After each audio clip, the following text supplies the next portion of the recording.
So hey guys, welcome to our new video. और आज हम लोग पढ़ने वाले हैं कॉम्बिनेशन ऑफ मिरर्स। तो कॉम्बिनेशन ऑफ मिरर एक बहुत ही सीरियस टॉपिक है एंड इससे बहुत क्वेश्चंस आ रहे हैं आजकल बोर्ड्स में। सो हम लोग आज वही टॉपिक डिस्कस करने वाले हैं, combination of mirrors. Combination of mirror में मैं आपको बताऊंगा कि कैसे उसके क्वेश्चन सॉल्व होते हैं एंड उसके बाद आप खुद से सॉल्व करिएगा। सो चलिए शुरू करते हैं। पहले मैं उसका एक क्वेश्चन करके दिखा देता हूँ, फिर मैं आपको एक क्वेश्चन दे दूंगा, उसको आप सॉल्व कर लीजिएगा एंड उसके बाद हम लोग पढ़ेंगे वेलोसिटी इन स्फेरिकल मिरर। जब हम लोग हॉरिजॉन्टल जाते हैं तब कैसे वेलोसिटी चेंज होती है एंड जब हम लोग वर्टिकली जाते हैं तो कैसे वेलोसिटी चेंज होती है। सो आइए शुरू करते हैं आज का लेक्चर। तो सबसे पहले हम यहाँ लिख लेते हैं हेडिंग, कॉम्बिनेशन ऑफ मिरर्स। तो सबसे पहले कॉम्बिनेशन लेते हैं, कॉम्बिनेशन ऑफ मिरर का एक सवाल, बहुत ही खूबसूरत सा प्यारा सा सवाल। और एक यहाँ ले लेते हैं प्लेन मिरर। अब इतना जान लीजिए दोस्तों, जब इसका सवाल बनेगा तो आपको कुछ ऐसा पूछेगा कि स्फेरिकल, मतलब कि पूछेगा कि पहला रिफ्लेक्शन किस से हो रहा है। तो इसको let it be M1 and let it be M2, means mirror M1 mirror M2। And यहाँ से ऑब्जेक्ट रखा है 40 सेंटीमीटर की डिस्टेंस में एंड 40 सेंटीमीटर की डिस्टेंस 30 सेंटीमीटर, सॉरी 30 सेंटीमीटर पे ऑब्जेक्ट रखा है एंड इसकी फोकल लेंथ है, इसकी फोकल लेंथ कितनी दे देते हैं, 20 सेंटीमीटर। इसकी फोकल लेंथ हम लोग 20 सेंटीमीटर ले लेते हैं और ऑब्जेक्ट डिस्टेंस u है आपका 30 सेंटीमीटर। ऑब्जेक्ट ये रहा o। चलिए इसका सॉल्व करते हैं। तो सबसे पहले हम मिरर फार्मूला लगाएंगे इस पर, for first reflection from M1 1/f is equal to 1/v plus 1/u। तो 1/, फोकल लेंथ आपकी -20 सेंटीमीटर, 1/v आपको निकालना है, 1/-30 centimetre, 1/v is equal to 1/30 minus 1/20, 1/v is equal to 30 20 का LCM 60 and 2 minus 3, v is equal to -60 centimetre. v is equal to -60 centimetre का मतलब कितना हुआ कि v is equal to -60 centimetre का मतलब हुआ कुछ यहाँ 60 सेंटीमीटर।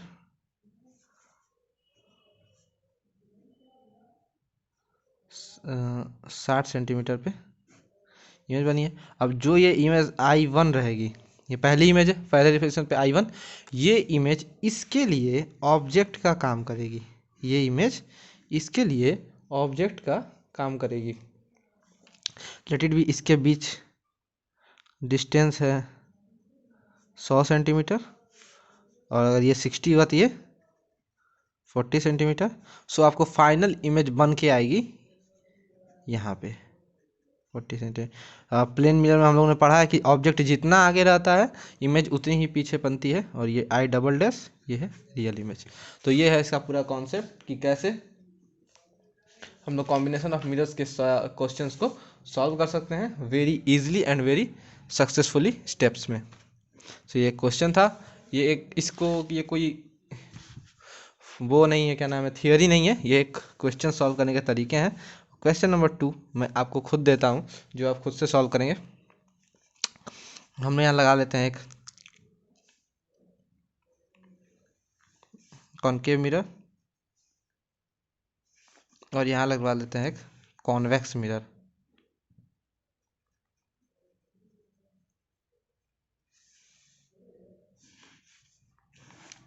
इसके बीच का डिस्टेंस है 60 सेंटीमीटर और ये पहला ये M1 है, ये M2 है। M1 से पहला रिफ्लेक्शन होगा और इसकी कुछ फोकल लेंथ है F है आपकी, इसकी 15 सेंटीमीटर एंड इसकी फोकल लेंथ है आपकी 20 सेंटीमीटर, 15 सेंटीमीटर, और ये ऑब्जेक्ट रखा हुआ है 20 सेंटीमीटर पे। सो गाइस, आपको इसका यू है। आपको इसका आंसर मुझे पिन करना है कमेंट बॉक्स में। एंड चलिए हम लोग इसका दूसरा कॉन्सेप्ट पढ़ते हैं जो कि है वेलोसिटी इन स्फेरिकल मिरर्स। सो आइए शुरू करते हैं वेलोसिटी इन स्फेरिकल मिरर्स। तो सबसे पहले हेडिंग डाल देते हैं velocity in spherical mirrors. Velocity in spherical mirrors. तो ये एक मिरर ले लेते हैं हम, कॉनकेव मिरर।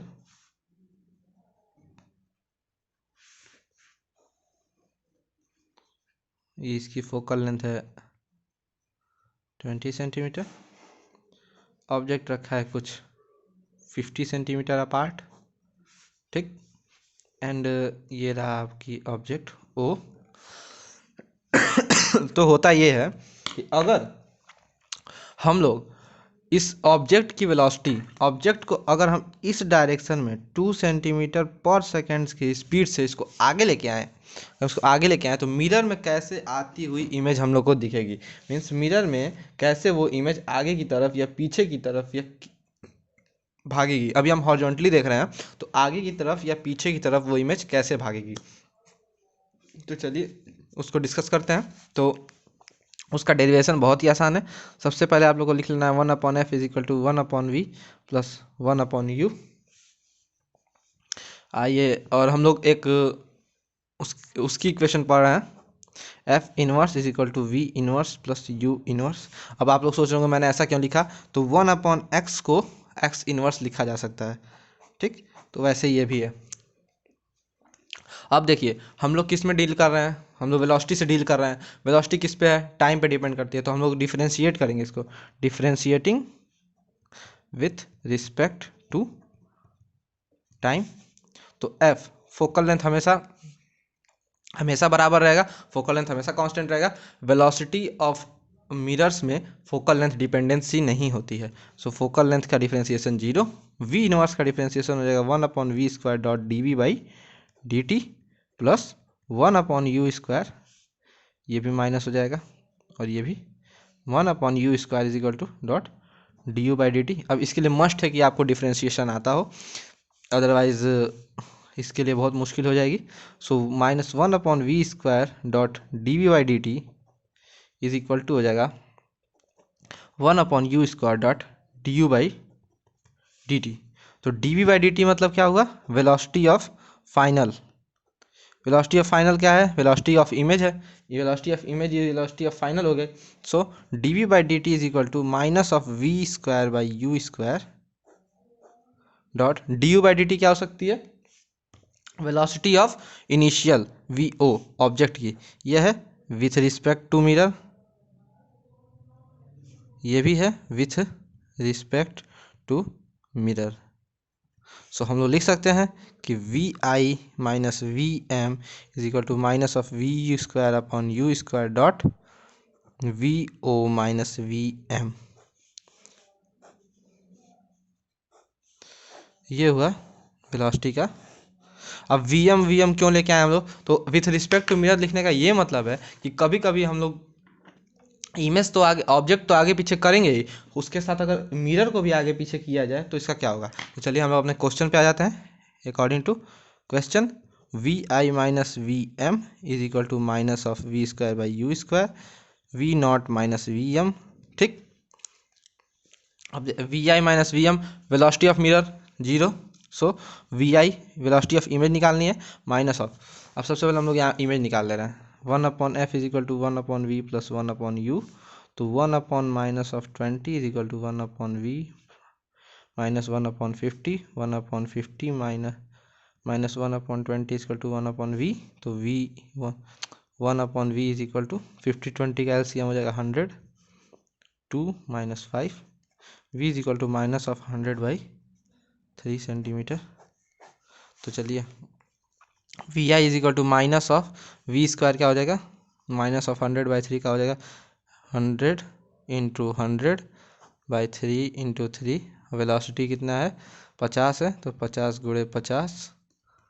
वी नॉट कितना है, वी नॉट मतलब ऑब्जेक्ट कितना तेज़ी से आगे जा रहा है, तो 2 सेंटीमीटर पर सेकेंड से इंटू 2, मिरर की 0।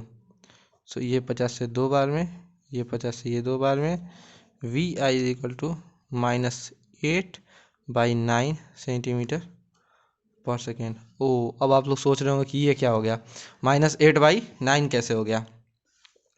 वेलोसिटी -8/9, तो वेलोसिटी -8/9 इस तरह हुई कि आप लोग देख सकते हैं कि वेलोसिटी -8/9 लिखने का ये मतलब हुआ कि ऑब्जेक्ट जब ऐसे आ रहा है तो इमेज ऐसे जा रही है, ऑब्जेक्ट जब आगे आ रहा है तो इमेज पीछे जा रही है, ऑब्जेक्ट आगे आ रहा है तो इमेज पीछे जा रही है, माइनस का ये मतलब हुआ। सो ये था एक इम्पॉर्टेंट कॉन्सेप्ट। अब आई होप इसके आगे के न्यूमेरिकल्स आप जरूर लगा लेंगे। अगर वेलोसिटी मिरर में अगर वेलोसिटी दे देता है तो आप मिरर से भी सॉल्व कर सकते हैं। आइए मैं आपको इसका एक क्वेश्चन दे देता हूँ। सो क्वेश्चन प्लीज़ क्वेश्चन को ज़रूर लगाइएगा, लगा के देखिएगा कि आपसे हो रहा है कि नहीं हो। सो गाइज चलिए मैं आपको एक क्वेश्चन दे देता हूँ जिससे आप लोग इसके और कॉन्सेप्ट्स को बढ़िया से फील कर सको। तो ये एक कॉन्वेक्स मिरर है, कॉन्वेक्स मिरर की फोकल लेंथ दी हुई है हमें 15 सेंटीमीटर एंड इसका ऑब्जेक्ट का डिस्टेंस दिया हुआ है 50 सेंटीमीटर। ऑब्जेक्ट को पीछे लेके जा रहे हैं 5 सेंटीमीटर पर सेकेंड से। सो आप लोग को इसकी इमेज की वेलोसिटी बतानी है। सो आप लोग इसे ज़रूर लगाइएगा। एंड अगला आ रहा है वर्टिकल वेलोसिटी। अब वर्टिकल वेलोसिटी कैसे होती है, अब देखिए हम लोग ने बस ऐसे आगे और ऐसे आगे किया है, आगे पीछे, ये हॉरिजॉन्टल डायरेक्शन एक्स डायरेक्शन में हम लोग कर रहे हैं। सो अब हम लोग क्या करेंगे ना कि हम लोग उसको ऊपर नीचे करेंगे, वेलोसिटी को ऊपर नीचे करेंगे। सो आइए उसको भी देख लेते हैं, वो भी एक छोटा सा टॉपिक है लेकिन वो बहुत ही इंपॉर्टेंट टॉपिक है। सपोज कि ये कोई ऑब्जेक्ट ओ है, इसको हम लोग ऊपर नीचे कर रहे हैं, इसकी वेलोसिटी कुछ 2 सेंटीमीटर पर सेकेंड से हम लोग ऊपर नीचे कर रहे हैं। एंड ये ऑब्जेक्ट डिस्टेंस दिया हुआ है हमें 30 सेंटीमीटर पर सेकेंड और इसकी फोकल लेंथ दी हुई है हमें 20 सेंटीमीटर। अब इसका पूछ रहा है कि इमेज में कितना, तो आप लोग खुद देख सकते हैं कि ना इमेज ऊपर जा रहा है नीचे जा रहा है, तो वेलोसिटी किस में आनी चाहिए, वाई डायरेक्शन में वेलोसिटी आनी चाहिए। आगे जा रहा नहीं है, पीछे जा नहीं रहा है, तो वेलोसिटी मतलब एक्स डायरेक्शन में 0, वेलोसिटी इन एक्स डायरेक्शन 0, मतलब कि आगे पीछे दोनों ओर 0। अब आपका इमेज डिस्टेंस और ऑब्जेक्ट डिस्टेंस दोनों कांस्टेंट है, आप इमेज डिस्टेंस निकाल लीजिए यहाँ से 1/f is equal to 1/v plus 1/u। तो 1/f कितना है आपका 20 centimetre minus 20 centimetre, 1/v minus 1/30 centimetre, 1/v is equal to 1/30 minus 1/20, 1/v is equal to 60 minus 2 plus 2 minus 3, V is equal to -60 centimetre. अब आप देखिए कि इसकी इमेज कुछ यहाँ बन गई -60 सेंटीमीटर पे, -60 सेंटीमीटर पे मतलब यहाँ कुछ इमेज बन गई। बट आप लोग जैसा देख रहे हैं -60 सेंटीमीटर पे इमेज बनने से वेलोसिटी में कोई अंतर नहीं है, वेलोसिटी ऊपर नीचे है, तो ये दोनों तो सब कांस्टेंट हो जाएंगे। हम लोग को चेंज क्या करना रहेगा, अब आप लोग ये देखिएगा कि अगर ओ की हाइट अभी 2 सेंटीमीटर है तो 1 सेकेंड बाद कितनी हो जाएगी 2 सेंटीमीटर पर सेकेंड, मतलब 1 सेकेंड में 2 सेंटीमीटर बढ़ रहा है। तो अगर उसकी हाइट 2 सेंटीमीटर है तो 1 सेकेंड बाद 4 सेंटीमीटर, 2 सेकेंड बाद 6 सेंटीमीटर, 3 सेकेंड बाद 8 सेंटीमीटर, ऐसे करके उसकी हाइट बढ़ेगी। तो जब ऐसे हाइट बढ़ रही है, जब ऐसे उसकी हाइट बढ़ रही है तो चेंज में क्या आ गया, चेंज में आ गया कि एच ओ चेंज होगा, मतलब इनिशियल हाइट चेंज होगी एंड फाइनल हाइट चेंज होगी। सो हम लोग एक फार्मूला जानते हैं मैग्नीफिकेशन का, HI/HO is equal to -v/u। तो HI is equal to -v/u, HO, HI is equal to HO। तो अब डिफ्रेंशिएट कर देंगे with respect to time, because हम लोग वेलोसिटी की इक्वेशन पढ़ रहे हैं तो हम लोग डिफ्रेंशिएट कर देंगे। तो आ जाएगा d/dt HI is equal to -v/u dH0/dt, इतना आ गया। अब dHI/dt क्या है, वेलोसिटी इनिशियल इन y direction minus v/u constant है, ये क्या है velocity of object in y direction. ये आ गया निकल के आपका फार्मूला। हम लोग चाहें तो इस फॉर्मूले पर अब ये क्वेश्चन को सॉल्व करें। v ऑफ इमेज का डिस्टेंस y डायरेक्शन में माइनस वी का मतलब माइनस v कितना हुआ है -60 अपॉन ये u कितना है -50 इंटू 2 25 बार में 5 25 तो velocity of image in Y direction हो जाएगा -12/5 सेंटीमीटर पर सेकेंड। अब आप लोग सोच रहे होंगे यहाँ एक माइनस का टर्म क्यों आया, यहाँ क्यों माइनस आ गया। तो इसकी एक साफ सीधी चीज़ें हैं कि आप लोगों ने अगर image formation by concave lens पढ़ा, कॉनकेव मिरर पढ़ा हुआ है, तो उसमें एक चीज़ है कि अगर उसमें ये कॉन्वेक्स मिरर की ये प्रॉपर्टी है कि वो हमेशा इमेज नीचे की ओर बनाता है मतलब रियल इमेज जरूर बनाता है बट हमेशा प्रिंसिपल एक्सिस के नीचे बनाता है। तो अगर हम इमेज की हाइट और बढ़ाएं, मतलब ऑब्जेक्ट की हाइट बढ़ाएंगे तो इमेज की हाइट नीचे की ओर बढ़ेगी और प्रिंसिपल एक्सिस के नीचे की डिस्टेंस निगेटिव होती है। साइन कन्वेंशन क्या कहता है, प्रिंसिपल एक्सिस के नीचे की डिस्टेंस निगेटिव होती है। सो वही डिस्टेंस यहाँ निगेटिव ली गई है। सो आई होप आपको ये लेक्चर बहुत अच्छे से समझ में आया होगा एंड आप इसके जितने से ज़्यादा न्यूमेरिकल हो सके सॉल्व करना स्टार्ट कर दीजिए, क्योंकि combination of mirror and velocity in spherical mirror से सवाल जरूर आते हैं। So be prepared for your exams and all the best for your exams and इस चैनल को लाइक कीजिए, शेयर कीजिए एंड सपोर्ट कीजिए एंड सब्सक्राइब करिए और आगे पढ़ने के लिए तैयार रहिए। नेक्स्ट वीडियो आएगा रिफ्रैक्शन ऑफ लाइट पे।